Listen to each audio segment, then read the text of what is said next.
대규모 차세대 친환경 선박 수주를 놓고 한국과 중국의 희비가 극명하게 갈렸습니다.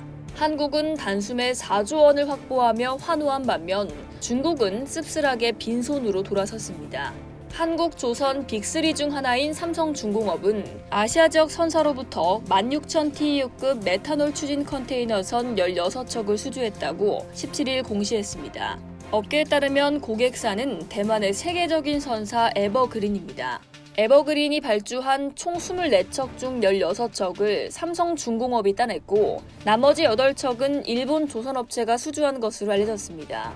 삼성중공업의 수주 금액은 총 3조 9,593억 원에 달합니다. 삼성중공업 관계자는 단일 선박 계약으로는 역대 최대 규모라며 지난해 6월에 세운 종전 최대 기록인 3조 3,310억 원을 넘어선 금액이라고 설명했습니다. 이번 대형 수주전에서 또 하나 눈길을 끈 건 중국의 탈락입니다. 한국이 발주 물량의 3분의 1을 차지하고 나머지는 일본에 돌아가는데요. 수주전에 뛰어들었던 중국은 단 한 척도 건지지 못하고 그야말로 손가락만 빨았습니다. 중국은 LNG선 시장에서 1위인 한국을 따라잡기 위해 안간힘을 쓰며 점유율을 늘리고 있죠. 이에 더해 새 친환경 선박으로 주목받는 메탄올 추진선도 한국에 도전장을 냈습니다.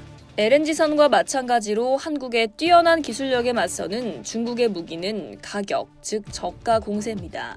한국보다 20% 정도 낮은 가격으로 메탄올 추진선 수주에 나서는 것으로 알려져 있습니다.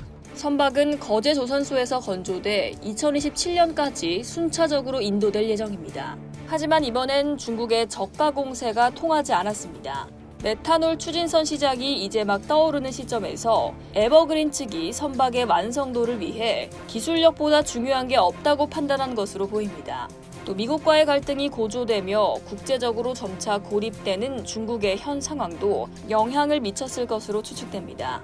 메탄올은 기존 선박 연료에 비해 황산화물 등 오염물질 배출을 크게 줄인 친환경 선박 연료입니다. 사고 등으로 해양에 배출될 경우에도 물의 녹아 빠르게 생분해되기 때문에 해양 오염이 발생할 가능성도 적습니다.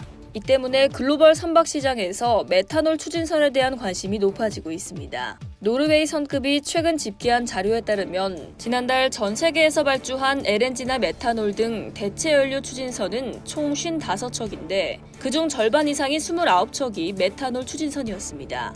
기존 주류인 LNG선은 26척 발주되는 데 그쳤습니다. 급부상하는 메탄올 추진선 시장도 한국이 선점하고 있는데요. HD 한국조선해양이 글로벌 발주량의 약 절반 정도를 따내며 앞서가고 있고 삼성중공업도 이번 대규모 수주로 치열한 경쟁을 예고했습니다. 한화오션도 메탄올 추진선 개발에 집중하며 기술력 경쟁에 불을 붙이고 있습니다. 새 먹거리인 메탄올 추진선도 한국조선이 압도적 1위를 차지하길 기대해봅니다. 이상 여의도TV였습니다.